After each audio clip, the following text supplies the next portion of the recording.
welcome to another episode. Today I have such a special guest, Dr. Michael Krager. I'm a huge fan, but I keep all the love for you small because we want to take the 30 minutes we have and make the most out of it. First, I want to tell you, 4 years ago I got a treadmill desk and I was the only one who had one. And three years ago I found nutritionfacts.org and you, and I saw you on your treadmill, and I was like, wow, good for him. I mean, good for you. And you were the only person I know, and I got it now for over 4 years. Actually, I use it now as a standing desk as well. Oh, nice. Just from the other side, it's great as well. So good for you. Yeah, keep it up. And you're insane, like 27 kilometers per day. Yeah, well, I mean, it's really slow though. But I know. It speaks more to how much I work every day. I just keep it at 10,000 steps, and then I'm off. Oh. But you're great. Okay, let's get right into the questions, shall we? Sure. All right. The first question I have is regarding acne, because many young people who are following me who still struggle with acne after going plant-based. And in your recent video called "Does Cocoa Powder Cause Acne?" you showed that really people who are prone to acne get worse acne if they eat high amounts of cocoa powder. And I myself, who are prone to acne, ditched cocoa powder just to see if my skin get even better. And it does, my skin got better. So my question is, what people shouldn't eat or should eat to get rid of the acne besides dairy and animal products? Sure. Well, there's three things so far, I think. So, the cocoa video was really quite surprising to me. But then just, I think last week, I did this this week, I did a new video, sunflower seeds. There's a study where they found that sunflower seeds increased acne. So now there are two whole plant foods, or two green light foods, cocoa powder and sunflower seeds, that people who are still having acne problems, even after cutting out animal products, may want to try ditching like you did and do a so-called N=1 experiment. N is the number of people in a study. So an N=1 experiment is just one person in the study. That's you. You try it, see what happens. I mean, that's the nice thing about using dietary approaches to treat the underlying cause, because you can try. If it doesn't work, you can add healthy foods right on back. And then other plant-based causes can be high glycemic foods. So basically sugary junk food. There's lots of, when I started eating plant-based 27 years ago or something, I mean, people who were plant-based were kind of by definition healthy. I mean, what were they eating, right? There's fruits, vegetables, there's produce, but now there's lots of vegan junk food, right? You can get vegan donuts and vegan ice cream and vegan, I mean, you name it, right? And so particularly people who are eating this way for kind of non-health reasons, or for the thinking about the health, but the thing about the health of the animals or health of the planet, and they're not really caring about their own health, and so they're just getting anything that's, doesn't have any animal products in it. They can be eating some really junky food, and that can spike your blood sugar, and that alone can worsen the acne problem. So I encourage people to stick to whole foods, as opposed to like refined grain products like, white bread bagels, that kind of thing, which can cause unnaturally high spikes in one's blood sugars, which can make acne worse in people who are susceptible. Great. Can you quickly explain what's the difference between cacao powder and cocoa powder? Because in Germany we just have one word, and in the internet I find many definitions. Yeah, same stuff. Same stuff, So okay. The cacao bean, the cacao is the name of the bean, and then they remove all the fat, they don't add sugar, and you're left with the cocoa solids, which is the same thing as cocoa powder. And so we see on a chocolate bar it says like 70% cocoa solids. Basically they're saying it's 70% cocoa, 7% cocoa powder, and then the rest is mostly fat with some sugar added in. So you can get the best of both worlds by getting cocoa powder, because you don't get the fat and the sugar. But you get all those wonderful phytonutrients found in cocoa. And I have lots of videos. I don't want to scare people off of cocoa. Lots of videos showing the benefits of cocoa powder. But look, if you have acne problems, you can try cutting out cocoa powder, see if it gets better. Yeah, it was such a bummer because I love my cocoa powder, but my skin just get better.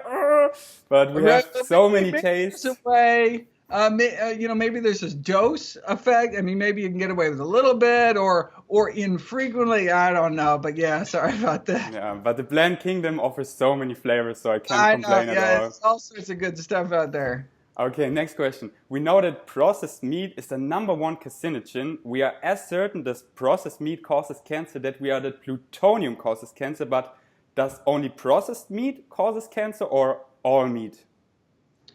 So we're talking about the IARC. This is the kind of international body of the World Health Organization that determines what is and is not cancer-causing to human beings. And so processed meat is considered a class 1 or category 1 carcinogen, which is the highest level, meaning that we know that processed meat, we're talking bacon, ham, hot dogs, sausages, etc., causes cancer in human beings. In fact, I think a lot of isn't that like a traditional German breakfast, like all these kind of cold cuts kind of things? That is, I mean, those are carcinogens. We know they cause cancer in people. But unprocessed meat, so something like a steak, hamburger, chicken, that kind of thing, unprocessed meat, unprocessed red meat is considered a probable human carcinogen. So that's a class 2. Meaning it probably causes cancer, but we're not certain it causes cancer in human beings. So I know in a video I did about it, I talked about some other category 2 carcinogens. Other category 1 carcinogens are like asbestos, plutonium, cigarette smoke, and other class 2. I forget. Whether it was DDT or some other things that, we may want to stay away from. And look, there's lots of other things we can eat that probably don't cause cancer. Yes. If a bland food is molding a bit on one spot, but the rest looks perfectly fine, like a carrot or orange is molding at a spot, but the rest looks perfectly fine, is it still safe to eat it? Have you seen any research on that? So it depends if it's a soft food or a hard food. So carrot, you can cut it off. Because the carrot, the so-called fungal hyphae, the roots of the fungus, don't penetrate deep. But something like a strawberry, you see a little bit of mold. That's just the tip of the iceberg, and the fungus is actually kind of all through the strawberry. So you should really just throw it out. So we should throw out moldy food. And you say, well, what's wrong with a little mold? What's wrong is something called mycotoxins. Mold can produce toxins that can be potentially carcinogenic, like aflatoxin in moldy peanuts, all other things. We don't want to eat moldy food, though. If you're talking about something hard, like winter squash or carrot, something like that, a little spot you can just cut off because it doesn't actually reach deeper into the food. Okay, so orange is also soft, right? Yeah, orange is soft. Yeah, okay. You see that kind of blue spot, moldy spot on orange, throw the whole orange out. Okay, I hate wasting food, but I know, and that's a great. That's certainly a. That's a good intuition, but yeah. Your story was better to compost. Yes, your story was so funny in How Not to Die about the alfalfa sprouts. You didn't want to throw away, and then we're so sick. Yes, that's exactly. I have the exact same reaction. Like, you can't stand the thought of throwing away food. Yeah. And, I think that's one of the reasons people eat plant-based, because, by eating meat, eating meat is a black box of inefficiency. So, for example, 90% of the protein, of the energy that goes into making meat is wasted because the animals living, breathing, using up energy. There's parts of the body that don't make it into the meat supply. So it's essentially like making 10 plates of pasta and throwing 9 plates in the trash and eating that one plate when we eat meat. It's just a tremendously wasteful process because they're shoveling all these grains and beans into animals and then getting a small piece of that back at the end, as opposed to just cutting out the middle moo and going straight to the plant sources ourselves. All nutrients come from the soil, come from plants, right? All protein, all essential amino acids, all vitamins, all minerals, everything we need comes from plants. And so all animals is just kind of the middlemen between us and the plants. So yeah, we can eat plants, we can eat animals and get the nutrients that they got from plants, or they got from other animals that got it from plants, but it all comes from plants, so why not just get it straight from the source? I know. Recently I'm reading the book from Dr. Neil Barnard, The Cheese Trap, and he says cheese is like the craziest recycling process. The cow eats grass, and then this whole process is crazy, but people just don't see this rat tail, what comes behind. They just see the product right now, and if you inform yourself, like watch Conspiracy, it's crazy. Like this one burger showering for 2 months, you have to wrap your brain around it, but it's hard to make the connection first. But that's why, yeah, people like you. Anyways, next question. Yeah, no, and people, I think there's a lot of people like doing like the paleo diet kind of thing. They say, yeah, I don't eat processed foods, and that's great. That we want to stay away from processed foods, but they don't realize like meat can be thought of as kind of like the most processed food at all, right? When you make like Wonder Bread, white bread, you remove, most of the fiber, okay, well, meat is made with plants, but you remove 100% of the fiber, right? You move most of the nutrition and you're left with, right? I mean, and so it's like ultra processed. You take this huge load of whole healthy plant foods and, you're left with just very little nutrition at the end. Yeah, well said. So some of my friends and people online have reported that after eating fruit on an empty stomach, they experience stomach pain. Do you know what causes this and what they could do? Do they get heartburn? What kind of like crampy pain? What are they experiencing? When they don't eat anything, but the first thing is fruits, it's just they feel it in the stomach and it hurts a bit. I don't have it at all. I start my day with an ice cream every morning. But my friends, it's common, and I heard it a lot. So, but if you haven't heard it, then I mean, it's not something I've ever run across. Okay. But look, let your body tell you, if doing X hurts, that's your body's way of telling you, please don't do that. And so if eating something else first, hell, I don't know. That's But we should try to maximize our food consumption, eat as much fruit as possible. And so if you have to eat fruit at the end of a meal instead of at the beginning of a meal, that's fine by me as long as it gets in your body somehow. Yeah, my friends say if they eat something before, like some vegetables, then it's fine. It's just on an empty stomach and only a few fruits. But yeah, I think it's not a common problem. I mean, some people have what's called reflux disease, and sometimes citrus can. So people with this disease, they eat an orange and then get some acid refluxing up from the stomach into the esophagus, and that can hurt. That might be a possibility. It also happens with things like peppermint and coffee and tea and some other things. In which case, right? I mean, you just you just let pain be your guide. Yeah, just listen to your body. Unless the body is saying eat donuts, right? Yeah. That's the problem, right? The food industry has found a way to hijack our natural desires for sweet foods, for calorie-dense foods, and so your body's wisdom only goes so far because the food industry has scientists working day and night to tinker with your brain. I wish our taste buds wouldn't be so dumb and like, one chip, more. But that's just how we're programmed, and often it doesn't serve us. I think our taste buds are perfectly smart, just the way they are. It's these foods, that are just found a way to take advantage of these wonderful taste buds we have. I know, but if you cut them out and then eat something salty, then like, ooh, this is way too salty. You have to get clean of that, and yeah. Yep. If the world would be plant-based, what's another subject you would love to look into the research and start like a nutritionfacts.org about?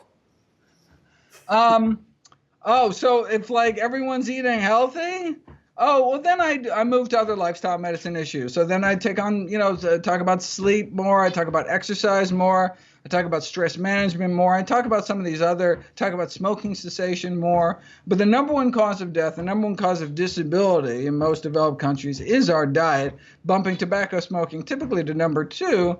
But so then look, we cut out number one. Then I'd go around talking about, ways to help people stop smoking.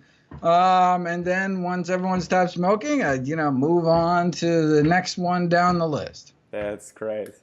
Okay, next question is vaccinations versus animal products regarding heavy metals. We know that animal products contain a dangerous amount of heavy metals like aluminum in cheese or mercury in tuna, like as much as many vaccines would contain. But then there is the criticism that unlike food, vaccines are injected directly into the bloodstream and thus bypassing the digestive tract. Could you elaborate on this? Sure. Okay, so not all animal products have heavy metals, and aluminum technically isn't a heavy metal, though it's certainly a metal that may be associated with increased risk of disease. No, so absolutely you have to take that into account with any calculations. So, I did a video talking about, how much tuna would be absorbed into your system eating how much mercury would be absorbed in your system eating a can of tuna versus getting a mercury-containing vaccine injected into you. And so you have to include that bioavailability. Not all of the mercury you eat actually ends up in your body. Some of it is excreted. But even if you take that into account and just count the amount of mercury that ends up staying in your body, then I forget what it comes up with, but it's like dozens of mercury-containing vaccines. Now, that's not saying that. Absolutely, look, vaccines are one of the greatest things that ever happened to humanity. Eliminated smallpox, which literally killed hundreds of millions of people, gone from the planet Earth, essentially, thanks to vaccinations. But for people that want to cut down on heavy metal exposure, the first thing they should be thinking is their shopping list, right, rather than these small amounts used as preservatives in some multi-use vaccines. Yes, well said. The next question about flax seeds, because many people claim flax seeds are dangerous because of allegedly containing estrogen or toxins. Could you clarify that people are not afraid of flax seeds anymore and should eat a tablespoon every day? Yeah, so cyanide actually is the tip of, is the concern. Actually, and so when I was speaking in Sweden, the Swedish government, actually, if you go on the Swedish government website, they actually tell people not to eat flax seeds. Obviously, it's the first question I got when I was speaking in Stockholm.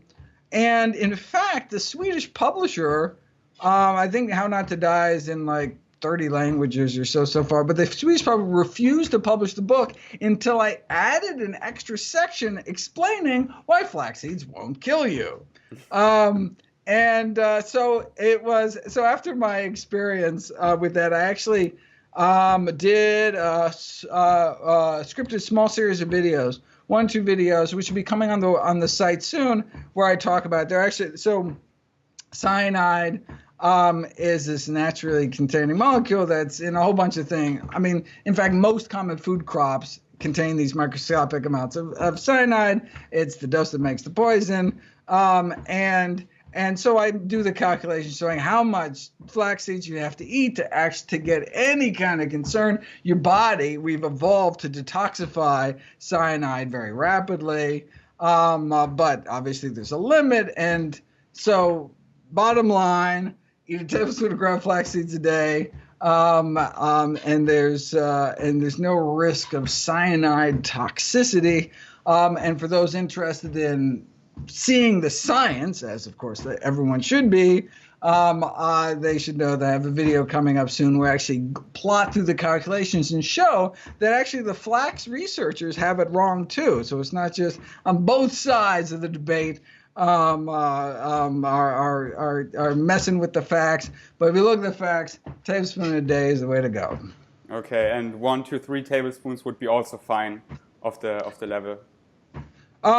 So 3 tablespoons every day for the rest of your life, we don't know. Okay, but 1 to 2 is perfect. 1 at least. 1 every day for the Until rest of your life is the way to go. Yes. So we know that flax seeds are extremely healthy, but what about seeds in fruits and vegetables like lemon, bell pepper, apples, etc.? Should we eat those seeds as well, or should we eat around them? No, I mean, I would not, there's a few exceptions. So apple seeds, for example, for the cyanide reason, we shouldn't collect apple seeds and eat them by the handfuls. You actually run into toxicity. Inside stone fruits like peaches, apricots, not that you can actually get into the seed, but if you cracked open the seed, there's a little kernel inside. That's also something we should not be eating. But watermelon seeds, probably the healthiest part of the watermelon, just because the rest of it's mostly water. I encourage people to eat citrus seeds. It's certainly it's oftentimes seeds can actually be the most concentrated by weight in terms of nutrients within a particular food. So yeah, I trying to think if there's anything like even the green tops on strawberries, right? Eat the greens. Why would you cut off the greens? It's crazy, like, right? Trying to think any. But people are amazed if you eat like a kiwi fruit with the skin or a strawberry with the green, but they're like, yeah.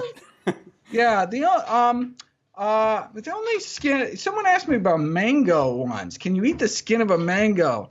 And I looked it up. Some people actually get allergic reactions. There's something in the skin of mangoes that can cause allergic reactions. So it tastes kind of gross. I mean, you would naturally eat it. It's really bitter. Yeah. Like a kiwi fruit, you don't really taste it, but a mango or a pineapple, of course, there's fiber in it. But yeah, don't do it. Yeah. It's just common sense.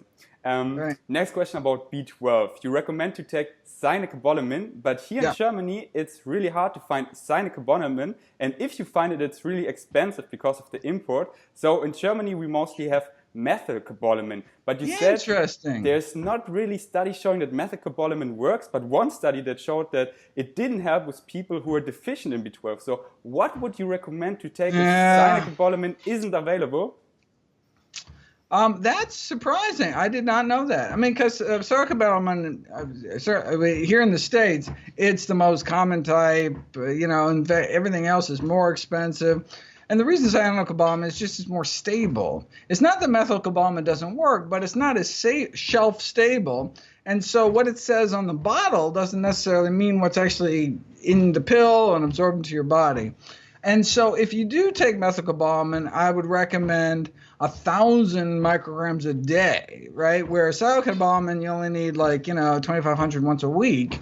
But I would get 1,000 a day of methylcobalamin. And even that, there was this one small study. The reason we like cyanocobalamin because we have lots of studies showing the people who are low in B12 that take cyanocobalamin, they all get better, right? I mean, so that's what we want, right? We want to make sure people aren't B12 deficient. And there's only one study that I could find on vegans with B12 deficiency being treated with methylcobalamin. They took methylcobalamin, and they all didn't get better. It was a very small study, and so now it's possible maybe they didn't actually take it. They said they took it. They never did. I mean, I'm not sure. But, that's why we like cyanocobalamin. It's so dirt cheap here. I'm surprised that it's expensive to... I don't get it. We have mostly methylcobalamin, and cyanocobalamin is really hard to find. I try now, but I currently have a mix of methylcobalamin and the other two forms and take 500 micrograms every day. But I try to find one in the future because I saw your video. But I don't know why. As you said, it's cheap in your country and so many tests and the easiest form. Bummer. Well, here's an opportunity for a German entrepreneur. Yes. To be like, just get a hold, just have a pallet sent over and sell it on the street corners. And if you get cyanocobalamin, you recommend 2,500 per week, and how much per day? Once a week is fine. Or you could take smaller amounts every day, but like 250 or so per day. Yeah, it's 50. Yeah, totally. Okay. I mean, you can't even find things that small really, or at least you can't find here. Because I have one of these tablets for like old people, Monday, Tuesday, Wednesday, Thursday, so I don't forget. And once per week, okay. I think it's harder to memorize. That's why. Hey, no, whatever. Yeah, oftentimes it's easier for people to get into a daily habit, Yeah. a daily routine. They keep it next to their toothbrush or something, so just reminded every day. Yeah, so if that works, absolutely. And it's a little more physiological. I mean, we were meant to get little bits all the time. Okay, next question about cans, because legumes are so healthy, and an easy way, a convenient way is cans to get them in. But a lot of people are really scared about cans, like leaving them open in the fridge and they cause toxic. Could you elaborate on that? That cans, if you open a can and let it in the fridge, that it won't kill you, or it's not so dangerous as people think? I don't know what people are concerned. I mean, my biggest concern about canned beans is just salt. Yes. They add so much salt typically. I mean, it's not used as a preservative, right? Canned foods by definition are sterile inside. It's used as a flavor enhancer. And so you should get no salt added beans. No salt added beans. You look at the ingredients, should not have salt in the list of ingredients. And so that's the biggest problem. I love the convenience, but you can find no salt beans. My second concern would be something called BPA, which is used in the lining of many cans. A lot of can companies are going away from BPA now. You'll often see actually printed on the can, no BPA.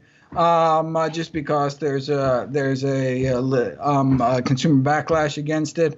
You can also get Tetra Pak beans, which are like, these little kind of square, kind of cubic, kind of paperboard almost. That doesn't have any BPA by definition.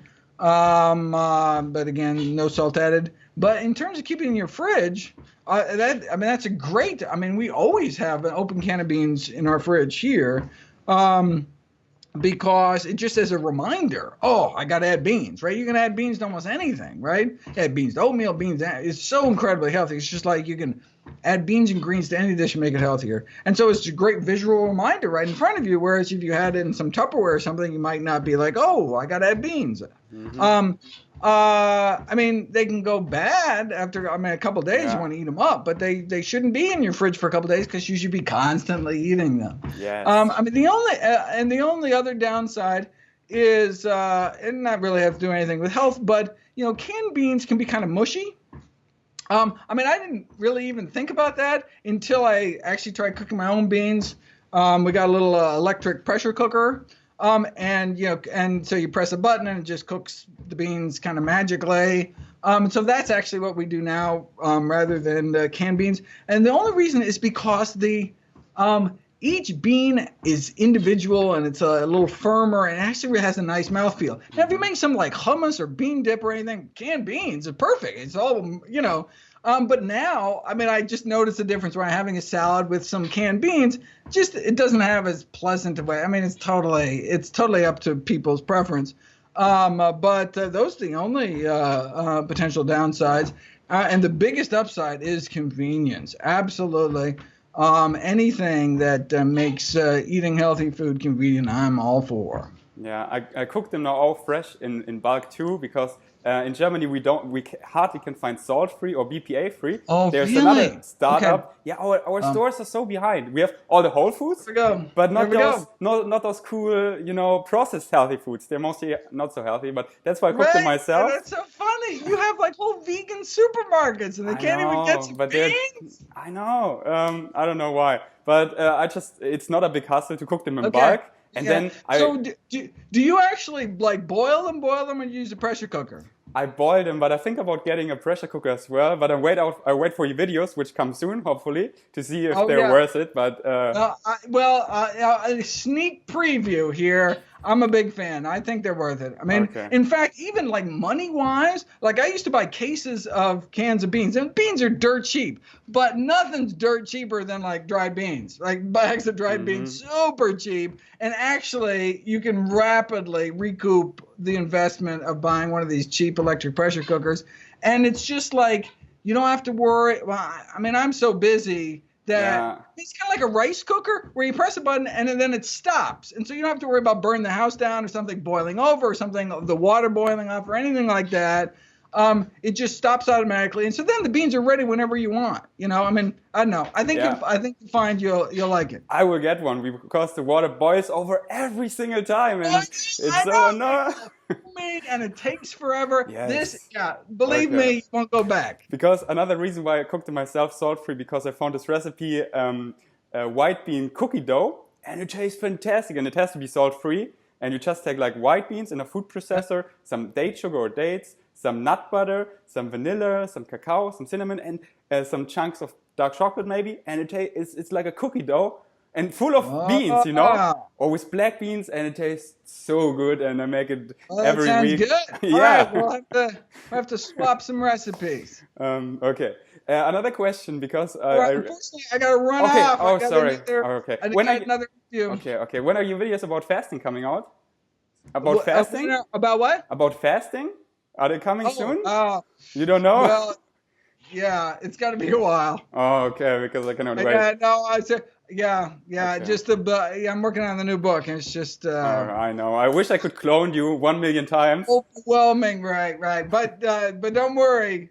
There are going to be so many videos. You're going to get so sick of fasting. I don't. Okay, thank you so much. I appreciate it so much, and I cannot wait to talk to you again. Keep up the great work. You too. Bye-bye. Thank you for sticking until the end. I want to elaborate on the first two questions. The first one was about cocoa or cacao powder. If you haven't watched the video, watch it down here or up here or somewhere. I link it down below. That actually cacao powder can cause acne for people who are prone to acne. But I want to elaborate that cacao is a healthy food, especially cacao powder, where the cacao butter is mostly removed. It's a really healthy food, rich in iron and other micronutrients. So keep eating it if you're not prone to acne. But I myself, who was prone to acne, I ditched it and my skin actually got better. Such a bummer, because I love cacao powder, and as he said, maybe I find a balance where it's okay, because I got just crazy on cacao. I put it in everything. But yeah, that's a little bummer, so watch this video. And it's a minor thing. Like the biggest thing for me here, as you can see in this picture if you watch the video, not the podcast, but the picture shows me with bad acne before, when I ate dairy, and then ditching dairy, my skin cleared up so much. So that was the biggest part, getting rid of dairy and other animal products. So do this first, and then maybe to tweak it, if you still suffer acne, it's something you can try. And then I know cacao powder, what is better? And the second question was difference between cacao and cocoa powder. At the beginning he said it's the same, but then it didn't sound like it was the same, so I'm confused. I'm even more confused. Is it the same, cacao and cocoa powder, or what's the difference? Let me know down below. I'm really confused. And yeah, the rest of the interview was just great. Unfortunately so short, because you only get half an hour. How he does it, one day out of each month he takes time for the whole day for interviews, and you can schedule one. And I had to wait, I think, 2 to 3 months until I got a spot. And then you only get half an hour unless you visit him in Washington, D.C. I think then you get an hour. Or you just have a huge audience, then you get more time, of course. Like in London Real. If you haven't watched the interview, watch, because it was great. But at least half an hour, that was great. But I still have so many questions. So I will schedule another interview and talk to him in 2 months or so again. And it was just great, and I wasn't nervous at all. I just enjoyed it so much, and he's such a smart guy, and I have so much respect for him and what he does. And his site, nutritionfacts.org, is just a huge research point for me, where I get a lot of my information from, and he links all the research, he keeps out his opinion and just presents the research quite easy to understand. And that's what I love so much about it, and that he has not financial interest or anything. All he does, he gives away to charity, all his book sales, and his site, no advertising, nothing. So just a labor of love, and I have so much respect for that. So thank you, Dr. Michael Kreger, for being awesome. Thank you for listening or watching, and I'll see you in my next video. So